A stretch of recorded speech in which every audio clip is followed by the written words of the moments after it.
एक बार 2023 में हमको श्री बगीचा वाले हनुमान जी के दर्शन करने का परम सौभाग्य मिला। हमें लगता है उसी का फल है कि बगीचा वाली माई को और उनको कथा सुनाने का दूसरा अवसर मिला।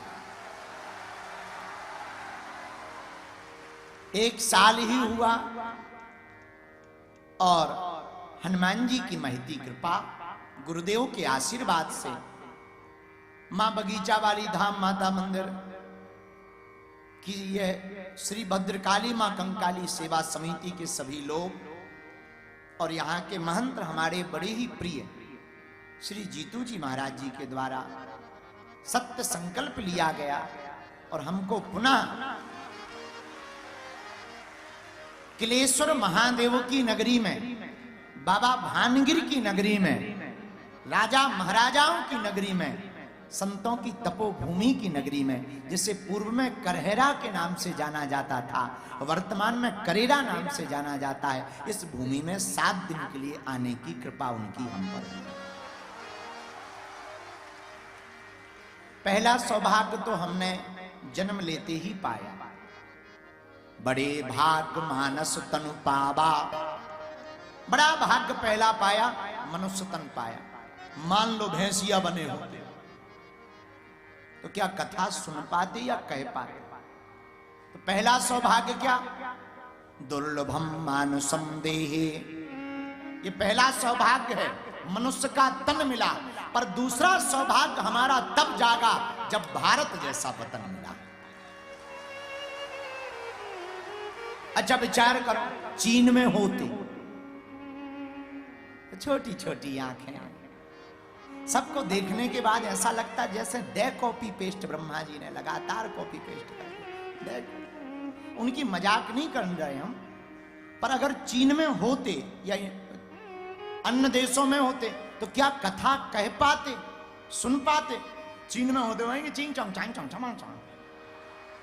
तो दूसरा सौभाग्य, पहला सौभाग्य दुर्लभम मानुषम देहे, दूसरा सौभाग्य भारत जैसा वतन, पहला सौभाग्य मनुष्य तन, और तीसरा सौभाग्य सनातन धर्म। ये भी सौभाग्य है।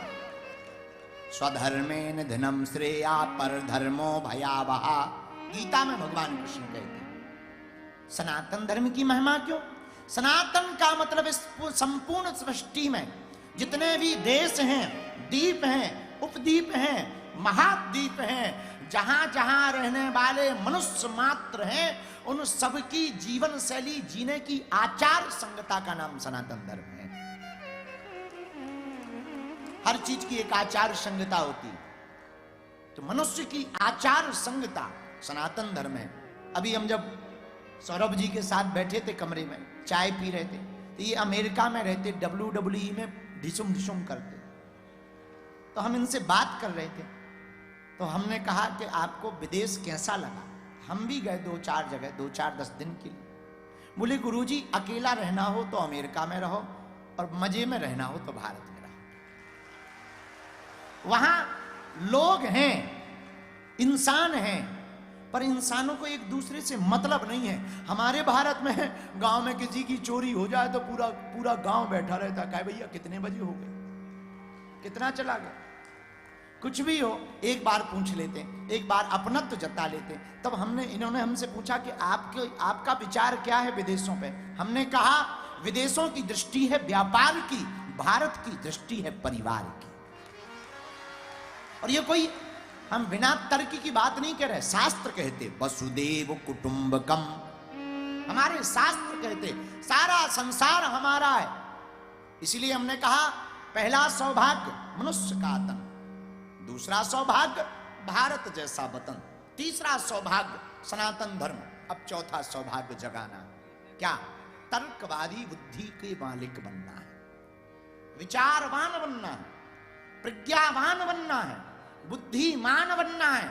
मेरे पागलों, जब तक आप प्रज्ञावान, तर्कवान, विचारवान, बुद्धिमान नहीं बनोगे तब तक आप जीवन जीने का आनंद नहीं ले पाओगे। इसलिए भारत के लिए हम आज का सूत्र देना चाहते हैं, इस भारत में भिक्षा की जगह शिक्षा पर जोर दिया जाना चाहिए। युवान भाई बहन, याद रखना मेरे भाई और मेरे बहनों, आप भिक्षा को बढ़ावा दोगे तो कंगाल बनोगे, शिक्षा को बढ़ावा दोगे तो विश्व गुरु बनोगे। क्योंकि तर्कवादी आदमी को कभी हराया नहीं जा सकता। जीने का मजा अगर आपको लेना है तो आपको बुद्धिमान तो बनना पड़ेगा। और हमसे कोई पूछे कि बुद्धिमान कैसे बना जा सकता, बुद्धिमान कोई गुट्टी नहीं है कि पी जा सके। अनुभव और पढ़ाई, ये दो चीजें हैं जिंदगी में जो आपको बुद्धिमान बना सकती हैं। तीसरी जरूरत हमें लगती है, आज एक किसी ने हमको पत्र भेजा, सुबह सुबह कोई पढ़ा लिखा होगा और थोड़ा मोड़ा अंग्रेजी लोग पढ़ लेते हैं तो प्रायः बोल देते हैं। ये कोई पत्र हमारे पास में आया केरल से, इन्होंने हमको लिखा कि कथाओं की क्या जरूरत है, 3-3 घंटे कथाओं में बर्बाद होते हैं, समय बर्बाद होता है, इतना पंडाल लगता है, इतना खर्चा होता है, इतनी टीवी बुलाई जाती है, इतनी व्यवस्था की जाती है, भला इससे क्या फर्क पड़ने वाला है, देश का क्या भला होगा। हम आपको बहुत मानते हैं, आपकी कथाएं बहुत सुनते हैं, लगभग 3 साल से आपको फॉलो कर रहे हैं। अब कितना उल्लू आदमी है, हमारी कथा सुनता है और कथा ना होने का क्वेश्चन कर रहा है। कितना उल्लू, 3 साल से कथा सुन रहा है और कथा ना हो इसी पर क्वेश्चन कर रहा। मेरे ठटरी के बरे, तुमने कहा कि कथा क्यों होनी चाहिए। कंप्यूटर, आपने लिखा आपकी पढ़ाई बहुत अच्छी है, आप आईटी सेल में काम करते हैं, पदस्थ हैं, बहुत अच्छा है। मेरे प्रिय, मेरी आत्मा, कंप्यूटर के जमाने में जब कोई कंप्यूटर चलाता है, इंटरनेट से कनेक्ट करता है तो कंप्यूटर में वायरस आ जाते हैं। जब वायरस आते हैं तो कंप्यूटर हैक होने लगता है। तब क्या किया जाता है, एक एंटीवायरस नाम का प्रोग्राम इंस्टॉल किया जाता है, उससे एकदम कंप्यूटर स्मूथ हो जाता है और ठीक से चलने लगता है। तो कंप्यूटर के वायरस को मिटाने के लिए जैसे एंटीवायरस प्रोग्राम को इंस्टॉल किया जाता है, वैसे माइंड और सिर भी हमारा कंप्यूटर है। इसमें जब विकारों के विचारों का वायरस आ जाए तो कथा रूपी प्रोग्राम इंस्टॉल कर लेना चाहिए, ये दिमाग को ठीक कर देगा। ये तुम्हारी बुद्धि को ठीक करने के लिए बेहतरीन औषधि है, तुम्हारे मन मस्तिष्क को खोलने के लिए बेहतरीन औषधि है, तुम्हारा आईना दिखाने के लिए बेहतरीन औषधि है। कथा का मतलब ये नहीं कि राधे राधे राधे राधे राधे फिर आधे आधे। बुरा मत मानना करेरार के पागलो, हमारी बातें तुम्हें 7 दिन कड़वी लग सकती हैं, बुरी लग सकती, ये महत्वपूर्ण नहीं है कि तुम हमारी कथा में बैठे हो। महत्वपूर्ण तो ये है कि तुम्हारे अंदर हमारी कथा बैठी है। आप हमारी कथा में आए, ये कोई तुमने हम पर उपकार नहीं किया, भगवान पर भी तुमने कोई उपकार नहीं किया, तुम कथा में बैठ गए, ये कौन सी बड़ी बात।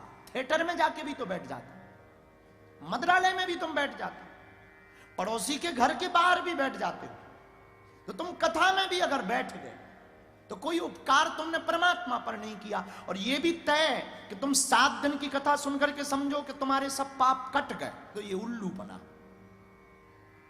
जो किया है वो भोगना है तुम, पर 7 दिन की कथा सुनकर यह तय है कि तुम एक नई जिंदगी जीने की कला लेकर के जाओगे। आप कितने गहरे पानी में हैं अपना आकलन कर पाओगे। इन 7 दिन में यह बात तो तय है, तुम उस परम सत्ता से कनेक्ट हो पाओगे जिसने तुमको बनाया। इन 7 दिनों में यह तो तय है कि तुम कुछ नए विचार, वो भी सकारात्मक और आध्यात्मिक विचारों को भर पाओगे। मेरे प्रियजनों, हम पर तो करेरा में बगीचा वाले हनुमान जी की कृपा हुई। हमने सुना ये न्याय के देवता है। हनुमान जी का बड़ा प्यारा स्वरूप, और महंत जी जहां बैठते हैं बगीचा वाली माई, अद्भुत जगह।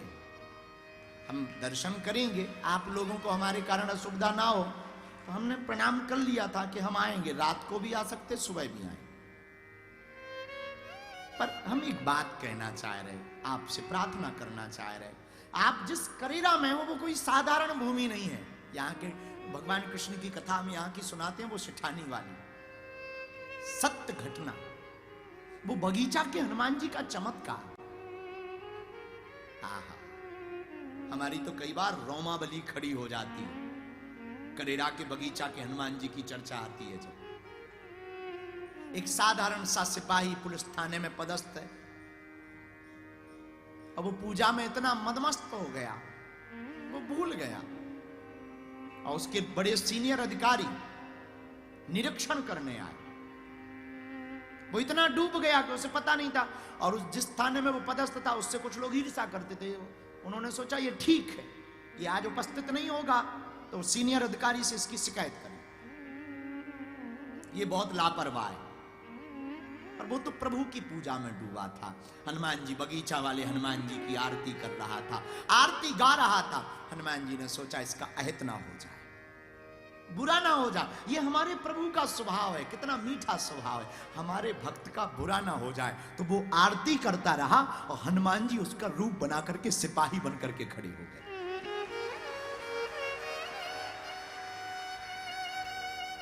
ये सत्य घटना आपको, बगीचा वाले हनुमान जी जब बाहर आया उसने पूछा, हमने सुना कि कोई अधिकारी आए थे। बोले आए थे, पर तुम भी तो थे। बोले हम कहां थे, पागल हो क्या, हम तो आरती कर रहे थे। तो बोले फिर यहां तो सलूट भी किया हुआ है। तब वो समझ गया हम जिसके पास थे, हम जिसका चिंतन कर रहे थे, वो हमारी चिंता कर रहा था।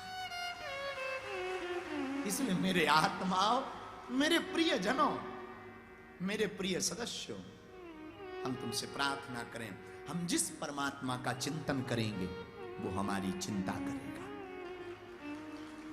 इसलिए बहुत जगह लिखा हुआ मिलता है, तू चिंता मत कर, मैं बैठा हूं। भगवान ऐसा कहते हैं, गीता में भी भगवान ऐसा कहते हैं, तू चिंता कर्म कर, मैं बैठा हूं। फल की चिंता मत कर, परमात्मा कहते मैं बैठा हूं। भगवान के पास जाकर तुम ये मत कहो समस्या विकट है, समस्या के पास जाकर कह दो मेरा परमात्मा मेरे निकट है, मेरा भगवान मेरे पास है। आज हमारे तो भैया सौभाग्य जागे, हम तो बहुत खुश हैं कि जिन बगीचा वाले हनुमान जी की चर्चा, जिन राधा कृष्ण के मंदिर की चर्चा हम कथाओं में सुनाया करते थे, हम तो महंत जीतू महाराज जी को धन्यवाद देंगे कि आपने ठीक कथा ले ली। आप भी ताली बजा के इन्हें धन्यवाद दो। इनके पुरुषार्थ, इनकी पूरी टीम, इनका भगवती के प्रति समर्पण, ठीक किया, हमें बुलाया ना। अब जिनकी हम कथा गाते हैं, हम तो बहुत ज्यादा, वो अंग्रेजी में एक शब्द है एक्साइटेड, क्या बोलते हैं, हाँ, अब जो भी हो समझ जाओ, हिंदी में उसको कहते हैं हम बहुत उत्साहित हैं। हम मन ही मन में बहुत, जब आ रहे थे तब भी उड़न खटोला से जब हम आ रहे थे तब सोच रहे थे, सो नहीं पाए पर आंखें बंद कर रहे थे, थोड़ा सा काम धाम भी कुछ कर रहे थे, तब हम सोच रहे थे कितनी अद्भुत बात है, जो कथा हमने सुनाई वो अपनी आंखों से देखें। जिन बगीचा वाले हनुमान जी की कथा हम सुनाते थे, जिन करेरा के कृष्ण मंदिर की, बांके बिहारी मंदिर की कथा हम सुनाते थे, उन बांके बिहारी जी को आज हम आंखों से देखें।